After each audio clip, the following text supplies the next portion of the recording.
इबादत करेंगे, इय्याका नअबुदु व इय्याका नस्तईन, लेकिन अमल क्या होगा? व मिनन नासि मन यअबुदुल्लाह अला हर्फ, लोगों में वो भी हैं जो अल्लाह की इबादत करते हैं, अहकाम मानते हैं, कुछ पर चलते हैं, लेकिन किनारे रहते हुए इधर खड़े होकर करते, इधर बीच मझदार के नहीं आते, साहिल पे रहते, पाँव गीले नहीं करते। और अगर उस अल्लाह के अहकाम के पर अमल करने के नतीजे में कोई तकलीफ न पहुंच रही हो तो करते हैं अल्लाह की इबादत। लेकिन अगर जहां कहीं कोई चैलेंज आया, कोई मुश्किल पेश आई, कोई कठिन मरला आया, कोई तकलीफ आई, इनकलबा अला वजही, अपने चेहरे पे ऊंधे हो जाते हैं, उल्टे फिर जाते हैं, यू टर्न ले लेते हैं, घूम जाते हैं, इबादत वाला रास्ता छोड़ देते हैं। ये है बीच नहीं आना, किनारे किनारे रहना। इसी को कहते हैं कि कुछ मानते हो तो कुछ नहीं मानते। अफतुमिनून बिबादिल किताब व तकफुरून बिबाद वमा जज़ाउ मन यफअलु ज़ालिका मिनकुम इल्ला खिज़्युन फिल हयातिद दुनिया व यौमल क़ियामत युरद्दून इला अशद्दिल अज़ाब। सबसे शदीद अज़ाब में वो लोग होंगे आखिरत में कि जो दुनिया में अल्लाह के बाज़ अहकामात पर अमल करते थे और बाज़ पर अमल नहीं करते थे। इन्नल मुनाफिकीन फिद दरकिल अस्फल मिनन नार,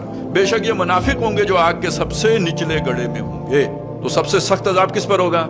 मुनाफिकों पर। वो कौन है? जो अल्लाह के कुछ अहकामात पर अमल करते हैं और कुछ अहकामात पर अमल नहीं करते। अच्छा, ये भी आज के मुसलमानों में आपको आमतौर पे नजर आ जाएगा। नमाज पढ़ लेंगे, रोज़ा रख लेंगे, इस तरह के कर लेंगे, लेकिन अल्लाह के दूसरे अहकामात जो हैं उनकी परवाही नहीं करेंगे।